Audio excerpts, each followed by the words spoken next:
शाळेतून आल्यानंतर पहिलं काम कोणतं असेल तर रुद्रांशचा डब्बा चेक करणे, रुद्रांशला फ्रेश वगैरे करून देणे, त्याच्यानंतर डब्बा चेक करणे. एखाद्या दिवशी डब्बा संपतो, नाहीतर डब्बा जसाच्या तसाच येतो. 1-2 घास फक्त खाल्लेलं असतं.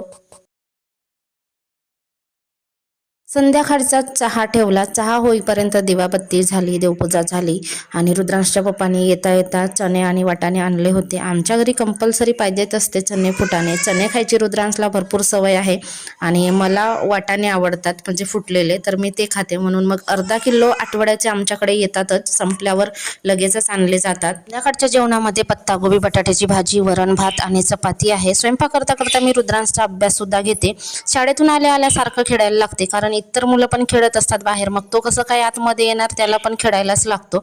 आणि मग जेवण झाल्यानंतर किचन ओटा वगैरे क्लीन करून ठेवला आणि रात्रीला स्वयंपाक करता करताच माझा गॅस गेला होता. मग उरलेला जो स्वयंपाक आजूवाल्या ताईच्या घरी मग